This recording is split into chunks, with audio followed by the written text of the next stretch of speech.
Hey guys, welcome back to the second part of the video.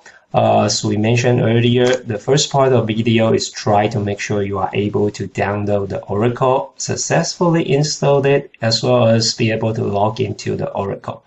In this lecture, we try to look into how do we create our very first table in Oracle.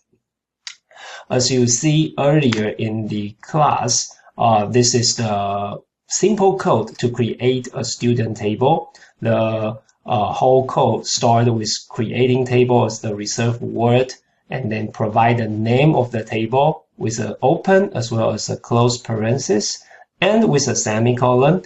Inside of this code, you try to provide the name of each attribute as well as the data type plus the size of the data type. And therefore, you can see that all of these things that are necessary for you to specify, and so that you will be able to create the very first table of your own. The data types we discussed earlier, including the varchar 2, provide one parameter of the size, indicating it is going to be a variable length character. You can also have a char with the size. The number has three variations. The first one is about the integer. If you put only one parameter, it will be an integer values. If you put two parameters, you are specifying the precision and scale, so it will become a fixed point decimal values. If you simply put number without any parameter, then it is a floating point decimal values that can store into a very high precision of the numbers. The rest part of it are all useful data types, especially the date. That's something that we will probably want to see today. So these are all the data types that we have seen earlier. While we try to define a table on top of the table name, attribute name, as well as attribute informations, we can also specify the constraints. There are 5 different constraints that we will be able to specify. The first two are considered as integrity constraint, which mainly focus on the primary key as well as the foreign key. The next 3 constraints are considered as the value constraints. So we try to see if null is available, if unique is going to be reinforced, and then we can also check a certain set of values are allowed in the attribute. So you can see that when we were looking into this code, there are some constraints to specify the non-null constraint as well as the primary key defined over here. In, again, our previous class, we talked about this. If you try to define any constraints while you try to create the columns, that are considered as the column level definition. If you try to define the constraints after the columns are defined, then we are considered that as a table level constraint. So these are important things for you to remember because we will talk about this. While you try to define a constraint, you also want to provide the name of the constraint. The way of defining the name of the constraint is that you need to specify the table with an underline and then talk about what is the attribute and then use the abbreviation to specify what kind of constraints that you want to do. Again, this is only a name. It will not do anything until you really put the reserved word, in this case, not null, to specify that this is going to be a non-null constraint. The same thing over here. You see that we try to define a primary key in the table level. We put out a constraint as the reserved word, provide the name using the same fashion, student table, and then we want the student ID to become the primary key. So you have the student ID, which is the column name, underline a PK, which is the abbreviation for primary key. So you can see that we need to really give a primary key reserved word to specify that which constraints that you want to add. In table level, again, we will talk about this a little bit more. In table level, you need to specify which attribute that you want to designate it as the primary key. You may curious. I thought I already talked about all of these things over here. Again, it is not true because this is just a name. is a way for human to understand it, not for computers. So for computers, what you will see is that it sees a word of the constraint, you provide a name, and again, you can provide whatever name that you want. You need to provide the full instruction for the computer to understand it, so that the reserved word primary key need to be there to specify the primary key. If you define the primary key in the table level, you need to repeat which attribute that you want to specify. If you want to define that in a column level, which we will see that pretty soon, you will add a constraint over here, provide a name over here, and then say primary key, and you can put a comma over there indicating that's the end of it. So naming the constraint is what we discussed over here. We want to put a table name, underline column name, underline the constraint type to specify a good name for the constraint. So that, for example, you can see employee DEPT_NO_PK indicating that you want to set up a primary key using the DEPT_NO as the attribute for EMP table.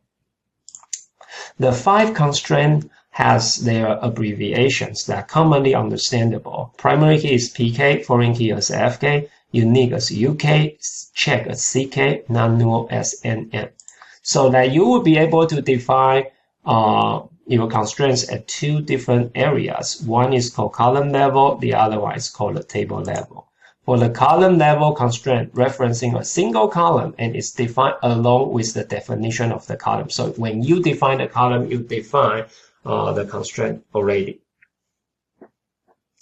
So all of the constraints, out of all of those 5 constraints, all of them can be defined at the column level, which means that when you try to define the attributes, you can define the constraints at the column level already. There is only one exception, and this is actually very special.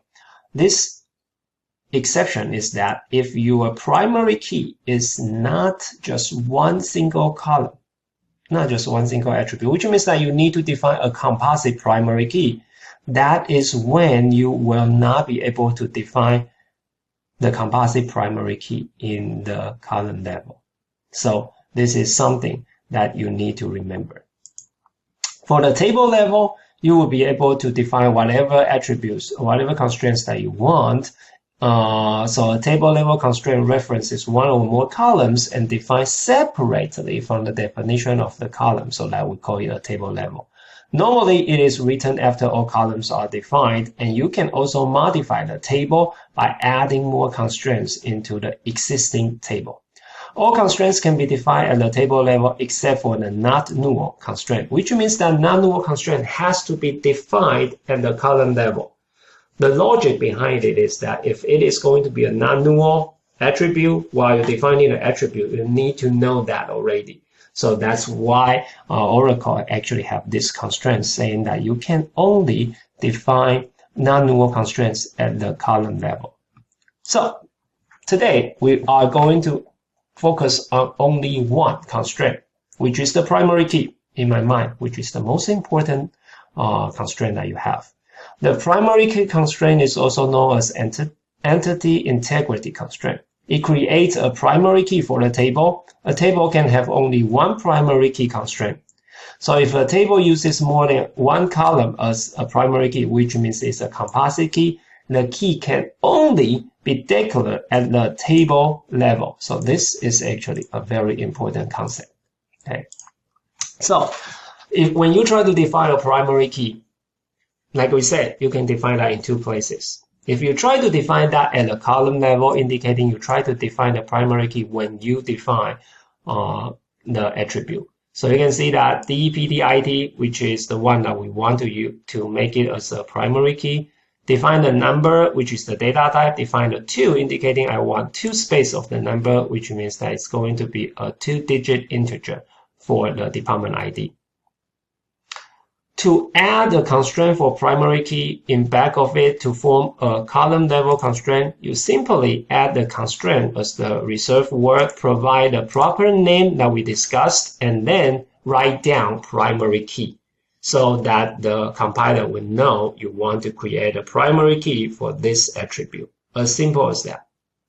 If you don't do that at the column level, you want to do that at the table level, the constraint is defining as this way. Constraint, DEPT, the name of the constraint, primary key. Now you need to add one more parenthesis indicating which attribute that you are really talking about. Because what the computer will see is this word constraint provide a name, primary key, and it need to know which attribute that you want to design as the primary key. So it is very important to see the difference. And therefore, you can see that they are almost identical, no matter you want to define in the column level or the table level. You can see that it is all the same until for the table level, you need to add the DEPT ID in back of it to indicating that this is the attribute that I want to look at.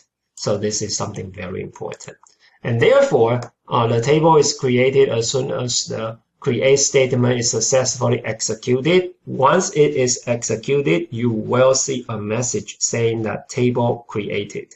So in general, you have the following code of the structure: create table, name of the table with all of the attribute name, information, and the constraint. So you can see that while we were looking into the same student table again and again, I want to let you guys understand this. In this case, we define all of the tables, and now we have adding the constraint of the primary key in the end of it as the table level primary key constraint. If we want to add that as the column level, what we are going to do is simply take this code and then add it in here. Then we actually can create it. Can easily create a primary key in our column level, and that is going to show the same thing. And therefore, what I want you guys to do is that go to the Oracle, so you can try to see this one, be able to log into the Oracle, and then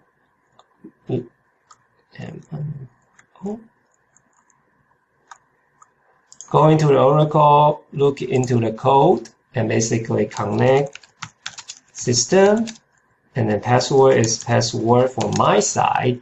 Once this is created, what I want you guys to do is simply that go into the C folder. So you can see C folder, create a temp folder for yourself, and then inside of this folder, try to create a text document. And this file can name anything that you want. I'm going to name it as test. And the important thing is that you need to end with the SQL. So once we have creating that, it will be a space for you to write whatever code that you have. So what I would do is that I would go into here, copy and paste everything that we have in here, save that file, and then go into the Oracle, execute the code. So how do we execute the code? Here is the most important thing. You need to use the @ sign here, put a C comma slash indicating the temp folder slash the file name that you just created. Because I develop a temp folder and I'm going to put a file in the temp folder. So what I'm trying to do over here is that I can simply try to execute the code. So what I have see over here is that because when I'm testing it, I already create a student table so that it will show some problems. Since I already have the student table, it won't let me do that. So I need to drop the table and then try to execute the code one more time. If you hit up arrow, you will be able to see the code that you have done before. So when we hit enter, you will see the table created.